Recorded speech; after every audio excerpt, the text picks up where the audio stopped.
Добро вечер, добри луѓе. Стартува најновото издание на Рапорт Сојоф, 13-то поред.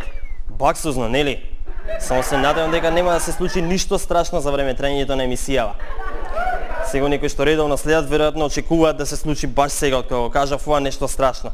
Но верувајте ми, нема да се случи ништо такво. Пред да започне емисијава размислувавме за нешто така. Си викаме да направиме да падне некој од рефлекториве. А после се откажавме бидејќи како прво се многу скапи. Его второ можеше да ми падне на мене, па не имаше кој да продолжи емисијава. После размислувавме за друга варијанта, да земеме нека црна мачка па да ми помине пред камера. Излеговме надвор, паравме вака искрено да ви кажам, ама најдовме две бели и една жолта, ама црна никако. Може би бидејќи баравме во темница. И така се откажавме од седо тоа, значи нема да се случува ништо такво необично и ова издание ќе биде сосема нормално. Добро, не баш толку нормално, не баш најнормално, но ќе биде топ, супер. За почеток, ќе започнеме, односно целата емисија ќе биде посветена на најважната тема и најважниот сегмент од нашето живење и постоење, гравот. Сега во продолжение ќе ви пуштиме еден прилог. Вие сигурно сте гледале многу прилози. Во вести има секој ден по еден куп прилози. Ама овој сега што ќе ви опуштам, сега да не ме слушнат, да не ви се налудат колегиве новинари, ама ваков прилог, ова сега што ќе ви го видите, ова сега што ќе ви го пуштиме, вакво нешто досега не сте гледале. Сте гледале добри прилози, супер прилози, ама ваков, како овој сега, дефинитивно немало. Значи сега не да се фалам, јас сама ќе видите сами, вака ќе видите изненадени кога ќе го гледате, нели? Па, ајде да видиме за што се работи. Се сеќавате ли на најголемото македонско достигнување во последно време? Се сеќавате ли на нашата неизмерна среќа? Се сеќавате ли на нашата гордост? Гравот. Со негова помош успеавме да го срушиме Гинисовиот рекорд и да бидеме први во светот со најмногу сварен грав во еден котел. Официјално соопштувам дека рекордот е срушен и дека јас се будев по моите правила заедно со готвачот и со неговиот тим на готвачи го проверив гравот и можам да кажам дека официјално е срушен рекордот. Точно така, 3150 литри сварен грав за прво место во светот.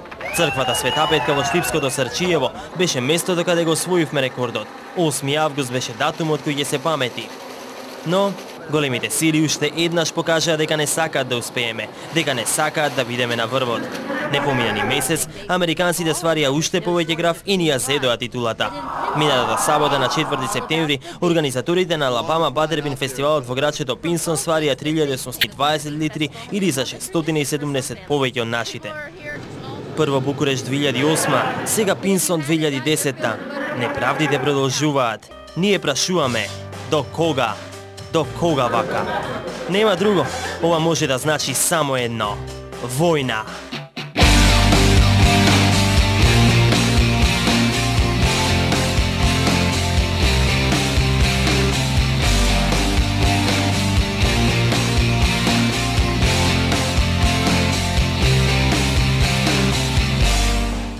Но ние не се предаваме. Во потрага по вистината стигнавме до самото Срчиево. Што најдовме таму? Пред само еден месец во црквата позади мене имаше 10.000 гладни јадачи на грав. Тие за миг го испразнија котелот во кој се вареше гравот кој нас ни го донесе Гинисовиот рекорд.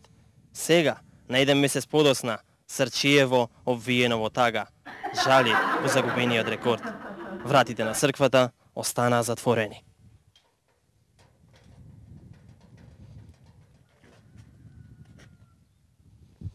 Жителите на ова село беа навистина разочарани поради тоа што американците успеале да им го земат рекордот. Баба Милка беше посебно натажена и едва се обрасили да проговори за овој неправеден чин.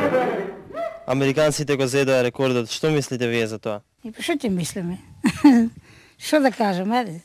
Чим земале, сега па и нашо е добро. И кај нас е добро. Но па сигурно бав беше грав.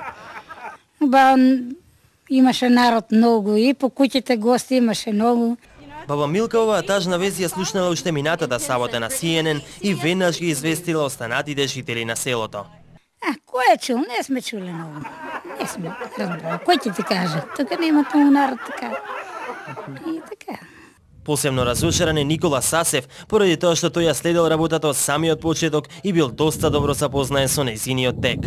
Слушай, па сега ја толку не сум упознат со таа работа, имаше други по-учени, по-но да кажу. Они там присуствуваа на тоа манастиро, ја како сточар, толку не сум там присуствувал и тоа. Жителите на Сарчиево сега се посебно загрижени за реакцијата на Александар Македонски, бидејќи овој рекорд беше срушен и во негова чест, односно веќе правен по рецепт стар 2000 години. Овој е македонски рецепт што ја дал Александар Македонски. Сега жителите на селото се плашат од одмазна на големиот војсководец, кој е многу налутен поради тоа што американците успеа да ни го земат рекордот. Дали мислите дека Александар Македонски сега лут бидејќи американците го зедоа рекордот? Шо знам како да кажам, сега они се знаат, баба беше грал важно, да носува децата и така и на многу места. По куќи знаеш дали под на канче, под на сепнаме тука. Баба беше грал па сега. Александар Македонски е лут на американците поради што ни го зеле рекордот. Слушај, тоа не може ништо да објаснам, да не се лажимо, да не грешкаме никој раб, да не грешимо. Не знам за тоа какво е. И тоа. Но за една работа сите се согласуваат и велат дека треба да ги здружиме сите наши сили, да направиме уште повеќе граф и да си го земеме рекордот назад. Па ние мислиме шом го они земаа, сега па ние да појачиме малку повеќе, па и ние да имаме за нас и за нив. Ама мислите дека треба да ги победиме американците, така? Па сигурно. Секој се за себе залага. Секој се за себе гледа, нели така сега? Секој се за себе гледа, секој се себе бендисува. Но како да го направиме тоа? Кој е вистинскиот начин? Се чини дека јас и Никола Сасев го имаме вистинскиот одговор. А мислите владата, премиерот Никола Груевски треба да даде пари од буџетот за да направиме толку многу граф? Некој помош мора да даде, да има малку така да не воздигне нагоре, да сме малку напредните и така. Опозицијата можеби веднаш ќе направи пресметки и ќе свика пресконференција на која ќе кажува што се може да се купи со тие пари исто како и за спомениците, но ние имаме силна причина зошто треба да се одвојат пари од буџетот, бидејќи сме појаки од нив и треба да го докажеме тоа. Се знае, ние стално сме работници и по што викат од нив можеме да докажеме дека секаде дека да идеме, ние сме работници и така ќе биде. Но сепак, истражувајќи стигнавме до запрепастувачка информација која и дава сосема поинакво светло на целата приказна. Никола Сасев го открива неочекуваното и изнесува скандалозни информации. Дека графо, они го правиле, ама нешто не бил квалитетен луѓето кажуе, како нешто загоренли, нешто миришавли, сите луѓе не добиле храна, како имало многу гужва, немало ред, дека се построи како што треба. И така. После овој неочекуван пресврт на приказната стигнуваме до сршта на проблемот и стручно го разгледуваме. Во продолжение, експертската анализа. Со право го зеле рекордот американците, штом не бил убав градот. И па не знам се како е шо е. Може да се појачи држави, по-искусно да имат и кувари се уред работа. И толку знам ја, што да кажа друго. Ние прост човек, сточар, толку не сме мешани у тие работи, у тие политики, не знам се. И толку знам, толку кажу. Ама тие можеби имаат повеќе пари Америка, затоа повеќе граф. В Америка е богата, може да кажам, ја баш толку не знам, па и у свету и да не е, ама главно богата е на Америка. Американците кои ни го зедоа рекордот велат дека за подвигот се спремале 3 години и планирале да сварат помала количина крав, но кога дознале дека Сарчиево веќе го направило тоа, во последен момент направиле поголем котел и ја свариле победнишката количина. Но сепак, немојте да се залажувате и да им верувате, бидејќи нашиот соговорник открива уште повеќе детали кои даваат комплетна слика на приказната. Никола се сеќава дека американците веќе биле овде и го испитувале теренот. Едно време ја беше у Црвеното комбинат овчар и сам бил на плану Калин Камен, Осоговски планини. И мало е на вежба, војна. Тогаш бемо со порнашна Југославија. И преди гранична војна вежба, и тие официри има на планините излегле, тие камбањоли, тие радиостаници разговарат, ваќат веза, како шо е. И официри, тие подполковници, полковници по чин, толку ја, кад беше војник 58 година, забрали како шо. И едно шато се окрило, послале разни јадења, се убавиње. И на мене вика, чобан, доживам, и ја трк, вика, и ја малку брзина, бе. Седи, еси гладен. Добро, сега гладен, ја викам, нисам. Не си. Ово, тука ще има се покупи, какво се за тебе, вика. Ние доста сме, ама они учен свет и политика починуват. Вика, американец опченица баци у море, риби ране, вика. А русино, як со наружања е гаден. Оти на север, толку неши италица не се раѓа. И тоа сам запомнил и тоа кажу. По ова шокантна исповед и овие неверојатни откритија, баба Милка има остри пораки до американскиот народ. И што ќе порачам сега? Народот се знае, туку управа има. Точно така. Обама, слушај ваму. Ние никогаш не сме се предавале, па нема ни сега. Пораката е сватена, војната започната, ударот ќе биде возвратен. И верувај ми, ќе биде многу пострашно од твоите најстрашни кошмари. И ќе се случи многу порано од толку што очекуваш.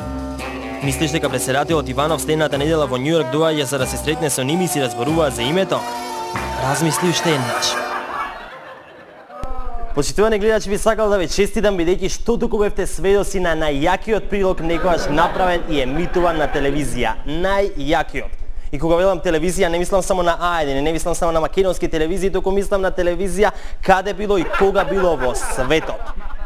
И нормално, после овој прилог, се веќе кажано и нема што да се кажува и завршуваме. Добро, сега да бидеме искрени, имавме уште што да кажеме, ама тука мораме да завршуваме, бидејќи следува реалното шоу Фарма и неговото премиерно издание, поради што нашава емисија беше скратена од 15 на 10 минути.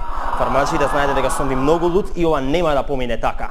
Пазете се, од Маздата ќе стигне. Почитувани гледачи, вие немојте да им го гледате ова шоу Фармава, бидејќи сум им јас луд, нели? Така, окей, договорен. Толку, драги мои, чао!